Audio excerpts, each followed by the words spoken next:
Welcome, Dolphins fans, haters, and everyone in between to your favorite show discussing the greatest franchise in sports, the Miami Dolphins.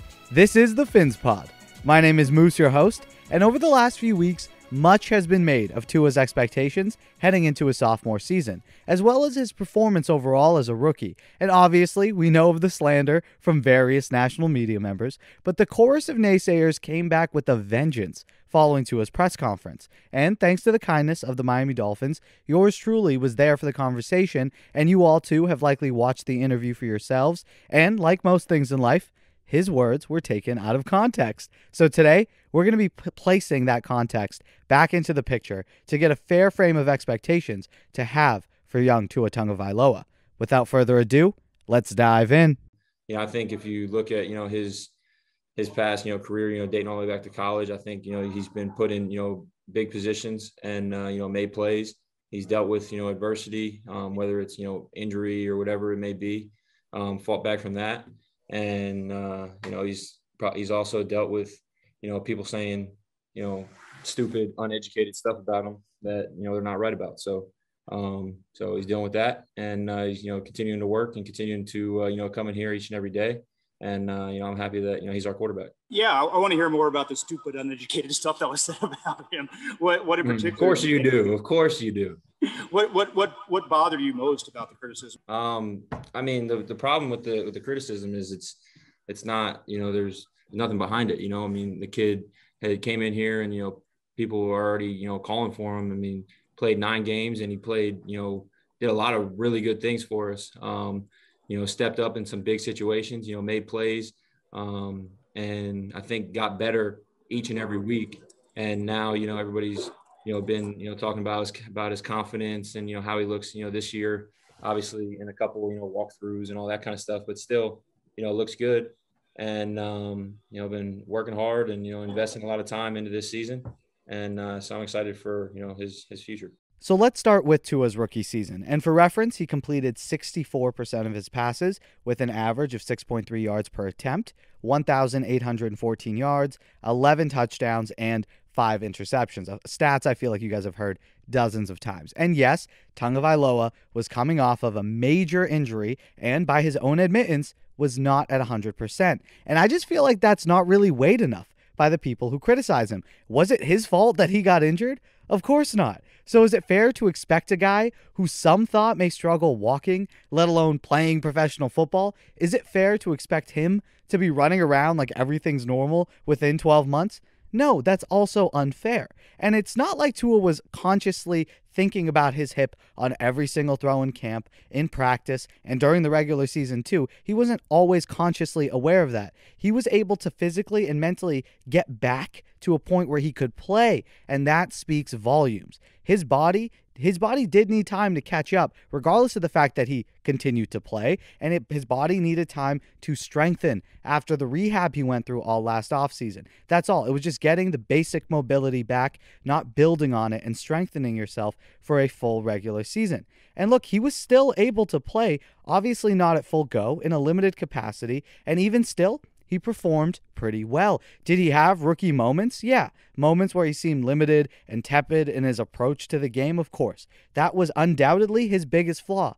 You know what wasn't his biggest flaw? Struggles with accuracy, inconsistency there, decision-making problems, a ton of interceptions, none of that. His issue was he was not playing at an extremely high level right away. And that was never a fair expectation to have for him.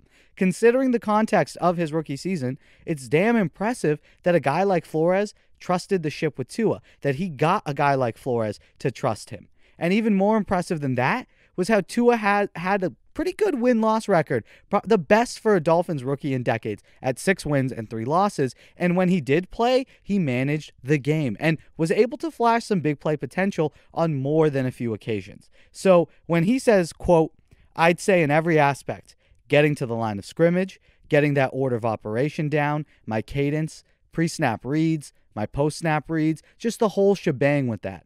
I felt I wasn't comfortable during my rookie year, so I'm just working on a lot of those things in year 2 to be better, end quote. That's all fair. And not a sign of disaster heading into year 2. These aren't words where I'm like, oh God, this kid doesn't get it. He continues by saying, quote, I wasn't comfortable calling plays. I think the guys that we had last year were phenomenal. I just didn't have the comfortability of kind of checking plays, alerting plays, and doing that.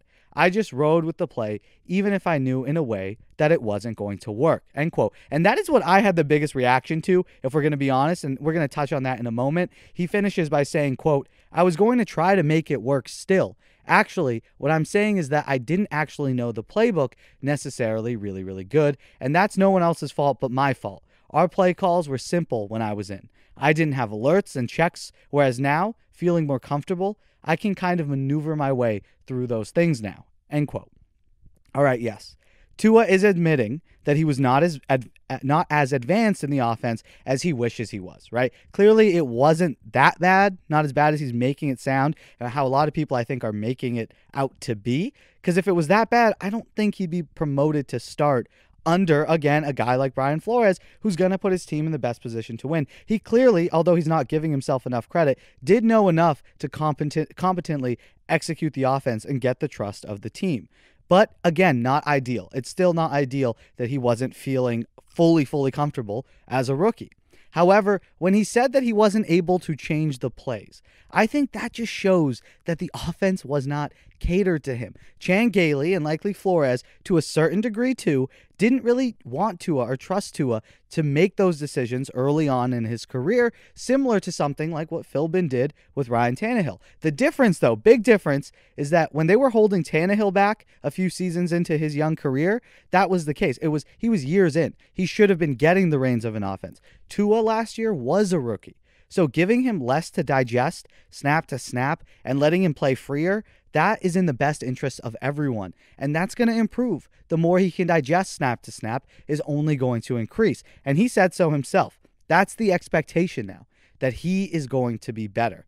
And those exact things he mentioned pre-snap, receiving the play, so you get the play call from the coach, and now you're making sure that you know everything that you have to do on the play, you know where everyone is, and everything that you need to do as a result of the given play. And now you got to get to the huddle and relay that message, get to the line, make sure everyone's lined up properly, everyone knows what they're doing. Now look at the defense. Figure out if that's a look that you want to do based on your play call. These are all things that are going through your head as a quarterback. 100 miles an hour in their head. And when you're a rookie, it's even faster and harder to process overall. As you get more reps, more experience, more comfort in the offense, things slow down. And being in an offense built for you also helps with that process. And the other aspect of this was the fact that he came out and said, yes, I knew the play was not going to work. When Tua said that in his press conference, I kind of raised an eyebrow. You knew the play wasn't going to work? Yeah, I'll still try my damnedest to make it work, but I know that the look I'm seeing isn't good, and we're running into a wall or maybe running routes into just blanket coverage. However, when a quarterback sees this, you want them to be able to make a change. You want them to be able to, okay, this is a negative play based on the numbers here. Basic math says we're running into more guys than we can block. Let's do something about it. That's the basic thing you want your offense to do. And Tua couldn't do that last year. And it was either, a timeout. Hey, if the look is so bad, it's a pivotal 3rd and short, and we're running into a wall, call a timeout. It was either that or, like he said, try to make the play work and run the play. The fact that that was the case and the fact that Tua didn't have that freedom to change everything, that is partially on Tua. Yeah, it is. He didn't know everything like the back of his hand, which, again, with context, it's no rookie does. No rookie is able to do that. And the ones who do are already, it's rare. It doesn't happen. When you see a guy like Herbert and Burrow succeed, it's, again, they're also being asked to do less with more support, obviously, more comfortability because of the offseason that they had. So mentally and physically, they're feeling a little bit better. Plus, because they're the starters, officially assigned starters from the offensive coordinator's perspective, the offense is catered and built a lot more around them. And the checks and calls and sort of the secondary checks, those are things that are built into the offense. This offense is already established, the Chan Gailey offense that Tua went into. So when he went in there, the reads and checks, they were already assigned. They couldn't cater these things to Tua. I mean, I feel like they could. I feel like you could have worked harder, which I think is a part of the reason why Chan Gailey is no longer here. And although, yes, he did a decent job implementing Tua into the offense, the fact, again, that he was so limited that he had to run the play given and had no freedom to make a better decision, that does say there was some issues in the communication between the young quarterback, and the offensive coordinator. And so in year 2, though, we can definitely expect him to have more control over the offense. And the fact that, when Tua came out and said this, it's a great sign that he owned it and took accountability over the coaches. He didn't blame the coaches, the other players. He said it's on him. And he wants everyone to know that, which is, again, high character stuff right there. So at the very least, if you're super pissed about the comments, which I don't think you should be, but if you are, at least silver lining, it's high character of him to come out and take accountability. So now this year, when he gets to the line, not only is he going to be surrounded by his guys that the team brought in specifically for him and what he likes, not only will that be added and that comfort there, but he's also going to be able to get his offense into the best position possible because it's his offense. He'll feel that ownership in it, like he touched on, and expect third down conversion rates to shoot up relative to last season and those mediocre numbers. Expect those third down conversion rates to go up as a result of this. And you can expect first down efficiency to improve as well. And these are all things that are going to happen when the offense is more flexible to what the defense is showing them, which now that we know was not the case last year when Tua was under center, it makes sense that we were seeing so many failed first, second down attempts, bad third and longs, and very predictable play calls, simple sort of play calls. Again, Tua said himself, the offense was simple when he was in there. And the jump that we've talked about, the ability to go to the line, see with the defense, make sure you're in the right play, and then go make a big play. These are fair expectations to have for Tua. So looking forward, what's the big picture thing that we can take away from the events and the comments of the last week? In my opinion, cautious optimism. And honestly, maybe some excitement. Excitement over what can become of the 2025th overall pick and national champion at Alabama. What I took away over recent comments is that Tua Tagovailoa was just not at his peak, physically or mentally last season. That's clear. The toll of his injuries were real.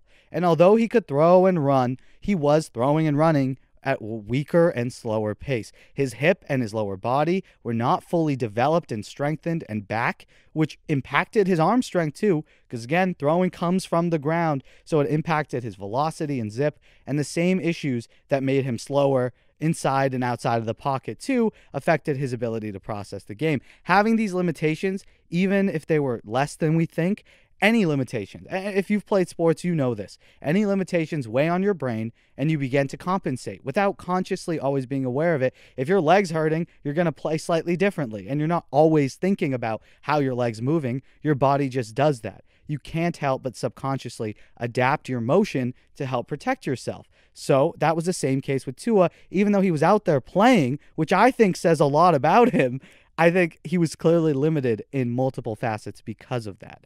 And so now, with the true offseason, time to focus on the right things, on his flexibility, his strength, overall comfortability in his body. And once again, you can expect to see that improvement. Most rookies make a jump. Most rookies, regardless of how bad they were, how good they were, generally make an improvement from year 1 to year 2. And if he makes a jump from what we saw last year, that's good. He was a winning quarterback last year already. So improvement on that is a good thing.